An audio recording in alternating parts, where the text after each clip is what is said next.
नमस्कार। आप सभी का बहुत बहुत स्वागत है आयुर्वेद पर आधारित हमारे इस बेहद खास कार्यक्रम स्वस्थ विचार में। मैं हूं आपके साथ आपका साथी विकास। दर्शकों, स्वस्थ विचार एक ऐसा कार्यक्रम है जिसमें आपको तमाम ऐसी जानकारी दी जाती है जो आपकी सेहत, आपकी तंदुरुस्ती के लिए बेहतर होती है। अपने जीवन में हर प्रकार के रोगों को अपने शरीर से दूर रखने की जो प्रक्रिया है वो प्रकृति के माध्यम से हम संपूर्ण कर सकते हैं, लेकिन उस प्रक्रिया को जानना हम सभी के लिए बेहद जरूरी है। कुछ घरेलू ऐसे नुस्खे होते हैं जिससे हम अपनी प्रतिरोधक क्षमता को भी मजबूत रख सकते हैं, लेकिन रोग शुरू होने के कारण क्या है, इस बात की भी हमें जानकारी अवश्य रखनी है।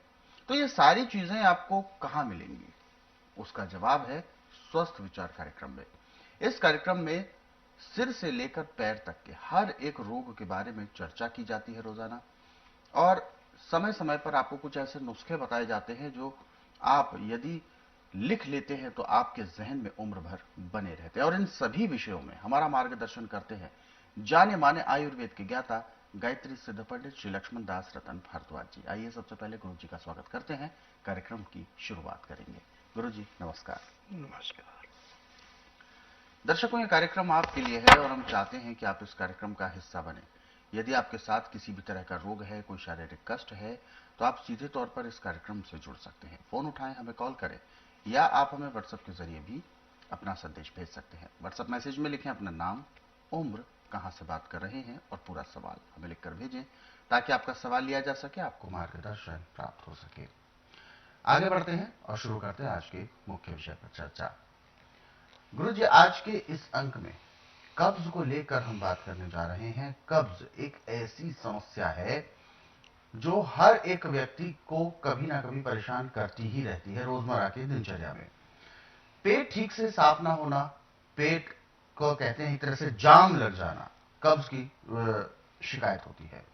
कब्ज से कौन कौन से रोग होते हैं, कब्ज क्यों होता है और कब्ज बिगड़ता कैसे है, ये सारी बातें आज हम इस कार्यक्रम के माध्यम से आपसे जानना चाहेंगे। देखिए, रोग की जननी है कब्ज। अच्छा। जितने भी संसार के अंदर रोग है कब्ज से पैदा होते हैं। ठीक है।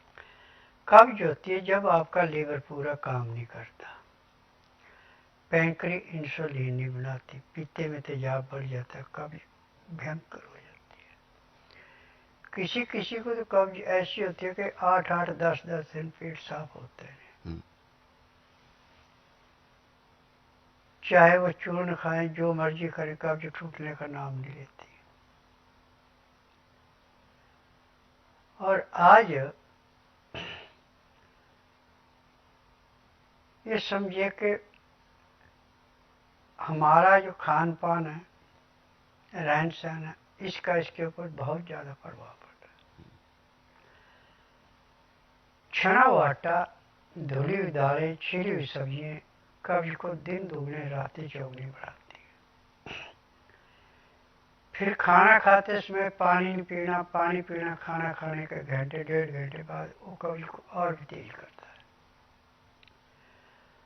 और जब सुबह खाली पेट पानी पी के पेट साफ करते हैं तो उससे रोग बढ़ता है, घटता नहीं है। सबसे पहले तो यह कि यदि आप अपने खान पान में पालक का, लहसुन, प्याज, अदरक का, कच्चे का उचित मात्रा में प्रयोग कर रहे हैं तो जिंदगी में कब्ज कभी हो ही नहीं सकती। परंतु जिनको कब्ज है और पेट पत्थर की भांति सख्त है, उनको चाहिए कि सुबह हल्के गर्म पानी में 2 गिलास नींबू का रस, काला नमक, काली मिर्च मिला के पीने में आधा घंटा लगाएं। घंटे 1.5 घंटे बाद आपका पेट बिल्कुल नॉर्मल साफ हो जाए, नुकसान कोई नहीं। अच्छा। जब तक आपका पेट पूरा साफ नहीं होता ढंग से, बिना शिकंजवी लिए, तब तक इसको अपनाते रहें। और चीनी का प्रयोग, चाय का, तली चीज़ों का, मैदे का बिल्कुल बंद कर दें। पानी जब भी पीना, हल्का गर्म पानी पीना, और पानी के अंदर लहसुन, प्याज, अदरक का रस डालें, चाहे नींबू का रस, काला नमक, काली मिर्च डाल के लें।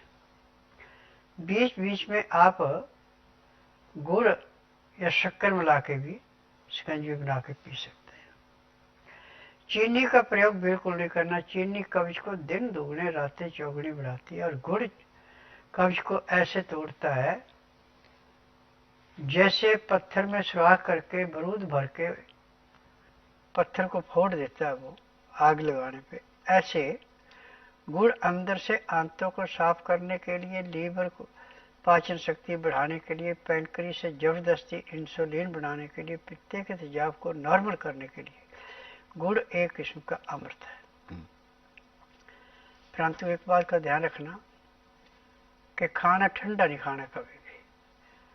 खाना ताज़ा गर्म गर्म खाना खाएं, और खाना खाते समय 2 गिलास गर्म पानी, लहसुन, प्याज, अदरक का रस मिला के पिए।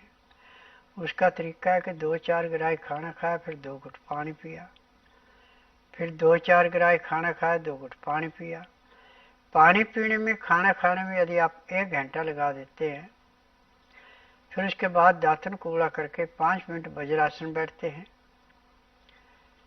फिर 15-20 मिनट थोड़ी सी सैर करके आप आधे घंटे के लिए सब आसन लेटते हैं।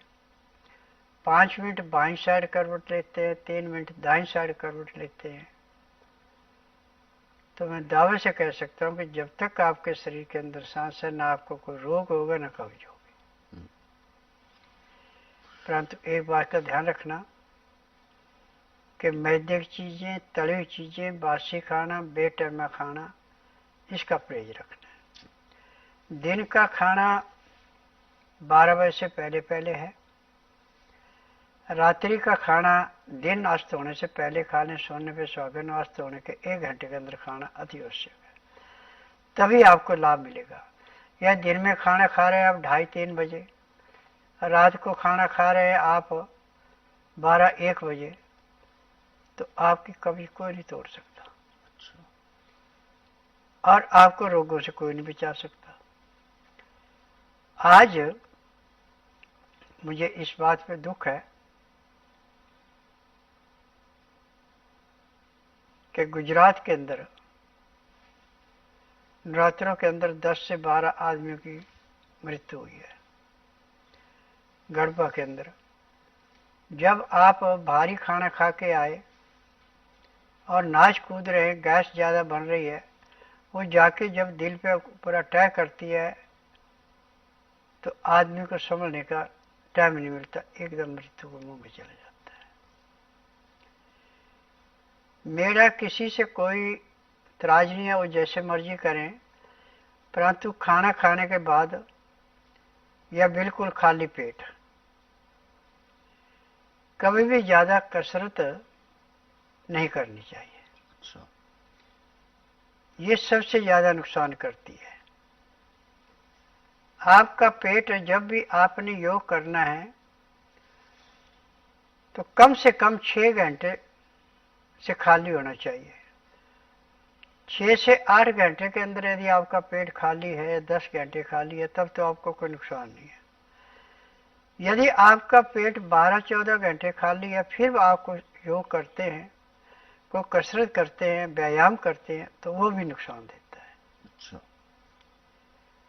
और हफ्ते में 1 बार व्रत करना अति आवश्यक है। व्रत तो ये नहीं कि बिल्कुल खाना पीना ही नहीं, 24 घंटे में 1 बार खाना होता है।